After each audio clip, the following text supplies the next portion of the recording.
ఒక్కసారి other side of argument విందాం. వల్లభరెడ్డి రవీందర్ రెడ్డి గారు వ్యతిరేకిస్తున్నారు బీసీ రిజర్వేషన్స్ ని. ఎందుకు వ్యతిరేకిస్తున్నారు?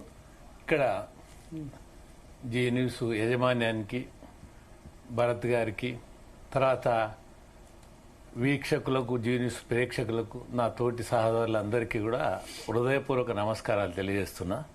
ఏంటంటే బుల్డోజ్ చేయకుండా మాట్లాడుతున్నారు ఇక్కడ ప్రతి వాళ్ళు కూడా. అంటే ఒక ప్రశాంత వాతావరణం. ఇట్లా మాట్లాడినప్పుడే వాస్తవాలు సమాజానికి తెలుస్తాయి. ఇక్కడ కాంగ్రెస్ పార్టీ మేము ఇవ్వాలనుకున్నాం, ఇస్తున్నాం రిజర్వేషన్లు అన్నది. ప్రతిపక్షమైన బీజేపీ కావాలని కోరుకుంటున్నాం, మేము వద్దంటలేము అంటుంది. తర్వాత అదేవిధంగా బీఆర్ఎస్ కూడా అయితే మంచిది, మేము కూడా కావాలంటున్నాం అని అంటున్నాం. ఇక్కడ కూర్చున్న వాళ్ళం అందరం కూడా కావాలనే కోరుకుంటున్నాం. కానీ ఇప్పుడు జరిగినంత చర్చలో కూడా అనుమానాస్పదంగా మనం మాట్లాడింది ఏంటంటే అసలు ఈ రిజర్వేషన్లు అమలు అవుతాయా కాదా, చట్టం నిలబడుతుందా నిలబడదా అని ఇంత చర్చ ఎందుకు వచ్చింది? ఇప్పుడు అందరం కావాలని కోరుకున్నప్పుడు ఈ చర్చ ఎందుకు అంటున్నా. అందుకే నేనేమంటున్నానంటే మొట్టమొదటి మీరు వ్యతిరేకిస్తున్నారని అన్నారు. అంటే నేను చెప్పదలుచుకున్నా తెలంగాణ ప్రజలకు అగ్రవర్ణాలు కానీ రెడ్లు కానీ ఎవ్వరు కూడా బీసీ రిజర్వేషన్ల పెంపుకు వ్యతిరేకం కాదు. మొదటి పాయింట్. రెండవది ఏంటంటే మొదటి నుంచి కూడా మా వాదన ఒకటే ఉంది, అనైతికంగా, అధర్మంగా, అశాస్త్రీయంగా రిజర్వేషన్లు ఉండకూడదు. నెంబర్ 2. నెంబర్ 3, రిజర్వేషన్లు అనేవి అర్హులైన వాళ్ళకు అందాలే, చట్టబద్ధతతో ఉన్నటువంటి రిజర్వేషన్లు ఏర్పాటు చేయాలనేది మా ప్రగాఢమైనటువంటి విజ్ఞప్తి కూడా అదే. అయితే ఇప్పుడు ఎంత మనం సమాజ పరివర్తకం, ఇక్కడ ఉన్న వాళ్ళందరం కూడా సంగప్పతో సహా అందరం కూడా వారు కూడా ఎందుకంటే విశ్లేషించి విశదీకరించి అనేక డిబేట్లు నడిపిన వ్యక్తిగా, నాకు తెలిసిన వ్యక్తి చెప్తున్నా, మనం సమాజ పరివర్తకులుగా వాస్తవాలు ఈ తెలుగు ప్రజలకు కానీ ఈ సమాజానికి తెలియజెప్పాల్సిన అవసరం ఉంది. అసలు రిజర్వేషన్లు అంటే ఎవరికి వస్తాయి, ఎవరికి రావు?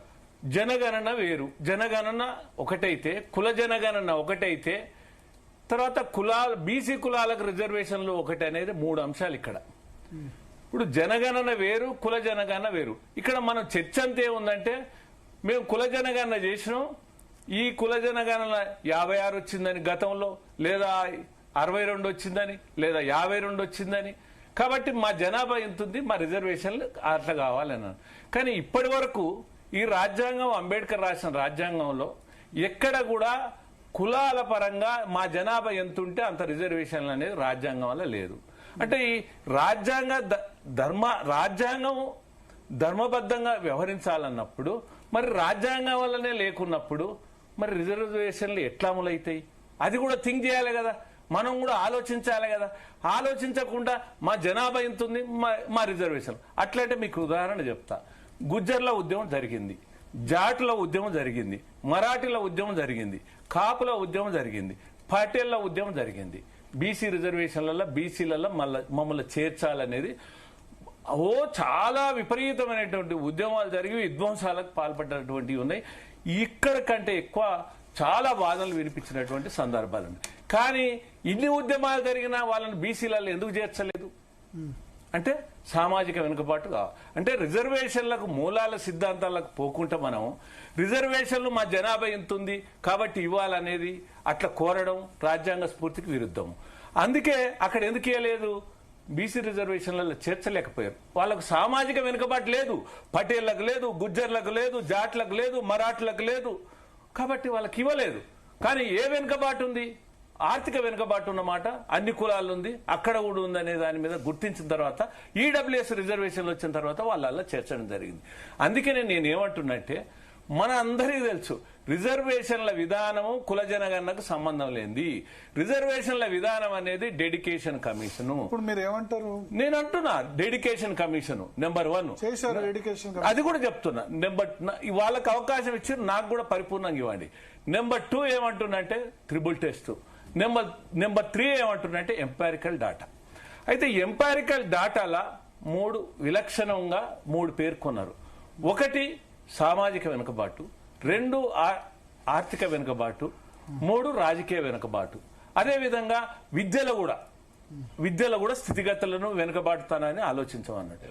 ఈ 3 వెనుకబాటులు ఉన్నప్పుడు బీసీలు 42 అయినా రావచ్చు, 50 అయినా రావచ్చు. అంటే అది ఎంత అనేది అది నిఘంటు తేల్చాలి.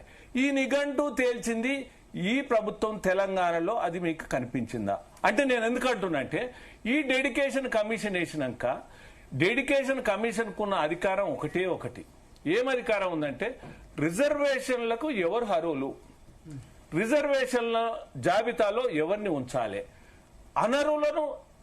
ఎవరు అనర్హులను వారిని తొలగించే అధికారం ఉంది.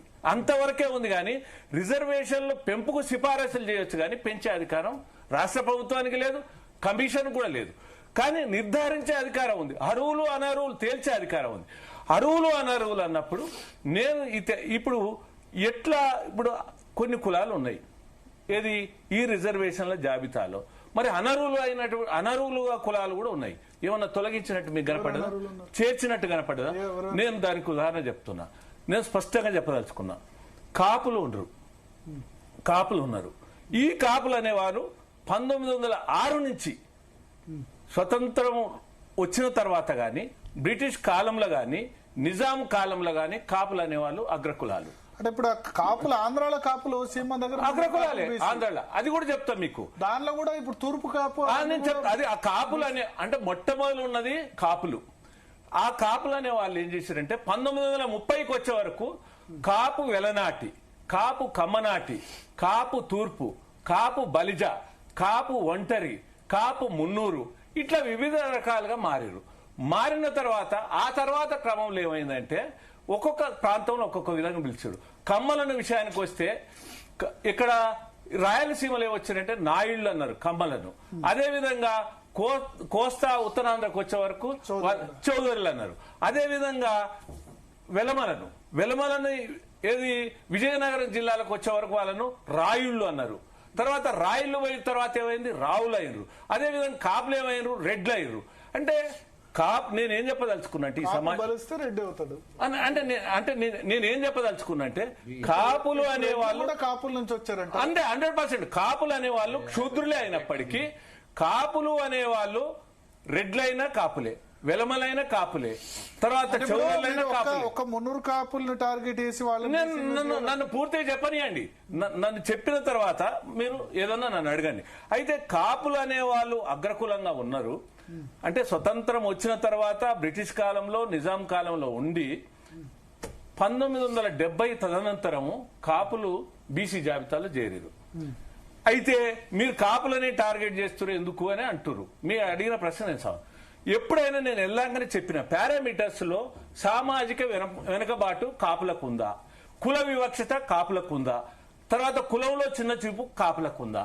మరి ఈ పారామీటర్స్ వాళ్ళ అర్హులు కానప్పుడు అనర్హులను జాబితాలో చాలా కులాలు ఉన్నాయి. మరి అట్లాంటి సామాజిక వెనుకబాటు లేని కులాలు చాలా ఉన్నాయి. అంటే అదే నేను అంటున్నా, అది కూడా చెప్తా.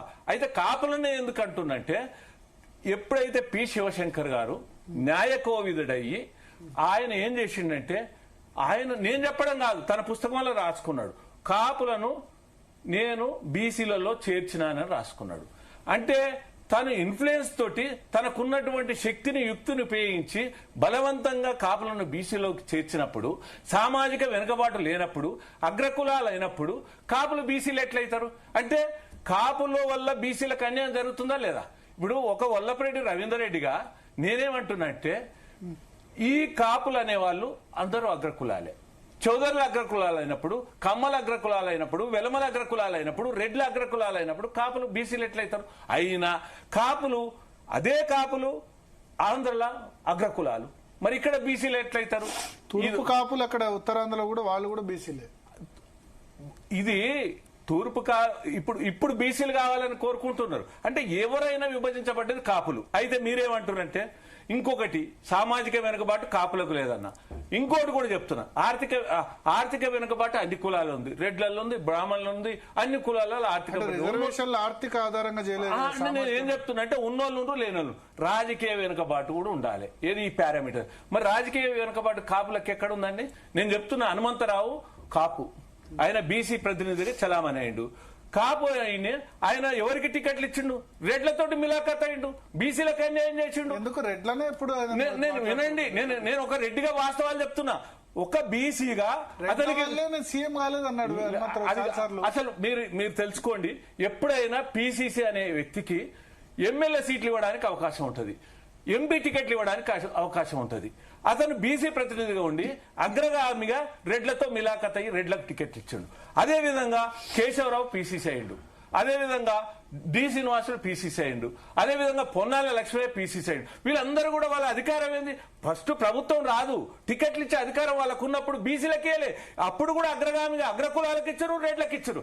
నేనేమంటున్నా అంటే రెడ్లు కాపులు ఒకటే, కాపులు రెడ్లు ఒకటే, వీళ్ళు తేడా కాదు. అధికారం పంచుకోవడానికే వీళ్ళు కలుస్తారు. తర్వాత మందబలం కావాలని ఏం చేస్తారంటే బీసీలు అనే జపం చేసి పెత్తనం చెలాయించడానికి అవకాశం ఉపయోగించుకుంటారు. మీ ఉద్దేశం ఏంటంటే మున్నూరు కాపులు రెడ్లు సమానం? 100% నేను చెప్పడం కాదు, గత చర్యలో రెడ్లతో కలవాలి అంతేనా? అయితే ఇంకొకటి కూడా నేను రిక్వెస్ట్ చేస్తున్నా. ఇప్పుడు మీరు అధికారం పంచుకోవటంలో ఎట్లా ఉన్నారో అదే విధంగా ఈడబ్ల్యూఎస్ రిజర్వేషన్లు ఉన్నాయి కాబట్టి మరి బీసీలకు ఎందుకు అన్యాయం చేయాలి? ఇది మోస్ట్ వెల్కమ్ కదా. ఇప్పుడు ఇందులో మనకు అవకాశం ఉంది. మన కుల వివక్ష లేదు, కాపులకు చిన్న చూపు లేదు, తర్వాత అదేవిధంగా రాజకీయ వెనుకబాటు లేదు. మిగిలిన ఇప్పుడు అనగానే వర్గాలు ఉన్నాయండి. బాలసంతులు, కాటిక పాపలు, పిచ్చకుంట్ల, బండార, బుడుబుడుకల ఎన్నో కులాలు ఉన్నాయి. వీళ్ళకి అవకాశాలు వచ్చినాయి. అన్ఫార్చునేట్ 100 కులాలు వార్డు మెంబర్ గా 100 కులాలు వార్డు మెంబర్ కూడా రాలేదు.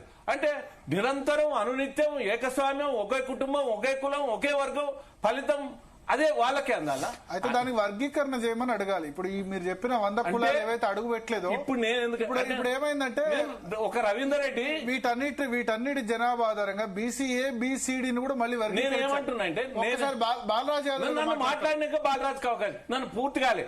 నేనేమంటున్నంటే ఒక బాలరెడ్డి గారు కూడా వెయిట్ చేస్తారు. బాలరెడ్డి గారు ఉన్నారా కాల్లో? ఇప్పుడు రవీందర్ రెడ్డిగా నేనేమంటున్నంటే మనం రిజర్వేషన్ లేదు, చట్టబద్ధత ఉండాలి, అరువులకు రిజర్వేషన్లు అందాలి, అరువులకు అందాలి. నేను ఒక కామెంట్ చేస్తున్నా. నా ఉద్దేశం ఏంటంటే నేను కాపులను తీసేయాలి, వీళ్ళని తీసేయాలి అని నేను అనను, దాన్ని సమర్థించాను. నా కామెంట్ ఇక్కడ ఒకటి ఏంటంటే, మీరు చెప్పిన కులాలు అన్నారు కదా, ఈ కులాలన్నీ కూడా అవును, పూసల, బలిజ, కమ్మరి, కుమ్మరి, వడ్రంగి, నాయ బ్రాహ్మణ, రజక. అసలు రజకులు 2 ఎమ్మెల్యేలు అయినారు, కానీ ఇంకా చాలా వెనుకబడతనం ఉంది చాలా మందిలో. ఈ ఏవైతే 100 కులాలు చట్టసభలు అడుగు పెట్టలేదో వీటన్నిటిని ఒక బీసీఏ జాబితాలో చేర్చి, ఇప్పుడున్న బీసీఏ జాబితా కూడా కరెక్ట్ కాదు, వాటికి 7% ఉంది ఇప్పుడు బీసీఏ, అంతే కదా? 7 కాకుండా 25% ఇప్పుడు రిజర్వేషన్ ఉంది. సరే 42% అవుతలేదు కానీ 7 కాకుండా వాటికి 10-12% ఇవ్వాలి. అది రాజకీయాల్లో కూడా అమలు చేయాలి. నేను అంటున్నాను రాజకీయాల్లో అమలు చేయాలనేది వాస్తవం అయితే, తీసేయాలనేది కల్పాలనేది మనకు లేదు. తీసేయడం అనట్లేదు, లేదు. కానీ ఎక్కువ ప్రాతినిధ్యం ఉన్న కులాలకి రిజర్వేషన్ పర్సెంటేజ్ ఏదైతే అంబేద్కర్ రాజ్యాంగమే కదా అమలు చేయాల్సింది. పారామీటర్స్ అయితే ఉండాలి కదా, అరువులు అయితే ఉండాలి కదా, అట్లయితేనే కదా రిజర్వేషన్ చట్టం ఒప్పుకుంటుంది, చట్టం ఒప్పుకుంటుంది. కాబట్టి నేను ఇంకొక మాట, నేను బాలరాజ్ తమ్మునికి ఒకటే నిమిషం, నేను ఇంకొక మాట మాకు, ఎందుకంటే కర్పూర్ ఠాకూర్ అని బీహార్ ముఖ్యమంత్రి, ఆయన బీసీ నాయ్ బ్రాహ్మణ్, 2 సార్లు ముఖ్యమంత్రి అయ్యిండు, ఒకసారి ఉప ముఖ్యమంత్రి అయ్యిండు. ఆయన అగ్రం ఉన్న పేదలకు రిజర్వేషన్లు ఇచ్చిండు బీహార్లో, అతను ముఖ్యమంత్రిగా ఉన్నప్పుడు. అంటే బీసీలు మాకు ఎందుకు వ్యతిరేకం? ఎంత విలక్షణంగా వాళ్ళు పాలించారు. తర్వాత వాళ్ళ ఫాదరు క్షౌరాలు చేసుకున్నప్పటికి కూడా వాళ్ళ ఫాదర్, నీ కొడుకు ముఖ్యమంత్రి కదనా అంటే, నా కొడుకు ముఖ్యమంత్రి అయితే తన రూలింగ్ చేసుకుంటాడు, నా వృత్తి నేను చేసుకుంటాను. అట్లనే నేను ఏమంటున్నంటే, నాయ బ్రాహ్మణులలో ఇప్పుడు కరుణానిధి ఉన్నాడు, కరుణానిధి ఆయన కూడా రిజర్వేషన్లు ఎంత 69% పోవడానికి ఆయన చాలా మూల కారణం. మేము ఇప్పుడు రిజర్వేషన్లు గింతే కావాలి, 42 ఎందుకు ఇవ్వాలి, 50 కూడా ఇవ్వాలి. నిఘంటూ తేల్చండి, ఎవరు రిజర్వేషన్ల అరువులో వాళ్ళకే కావాలి. అంటే రవీందర్ రెడ్డి నువ్వు రెడ్డిగా వ్యతిరేకం, నేను కాదు. రిజర్వేషన్ల ఫలాన్ని అనేది ఇది జాతి సంపద. ఒక సామాజిక స్పృహ ఉన్న వ్యక్తిగా, ఒక సంఘజీవిగా, ఒక సహజీవిగా ఈ ఫలాలు అనేది అరువులైన వాళ్ళకి అందాలి. అందుకే సమాజ పరివర్తకులుగా అందరికి అందేయాలి. అయితే రవీందర్ రెడ్డి ఎందుకు వ్యతిరేకమవుతాడు? నేను బీసీలకు హాస్టల్ కావాలని కొట్లాడినా, స్కాలర్షిప్లు కావాలని కొట్లాడినా, ఫీ రియంబర్స్మెంట్ కావాలని కొట్లాడినా, మాత్రం వద్దంటారు. నేను రిజర్వేషన్ వద్దంటలేను. రాజ్యాంగబద్ధంగా శాస్త్రీయంగా ఉండాలంటున్నా. ఇప్పుడు చెప్పండి అనైతికంగా ఉండొద్దు బాలరాజు గారు. ఓకే భరత్ గారు నేనే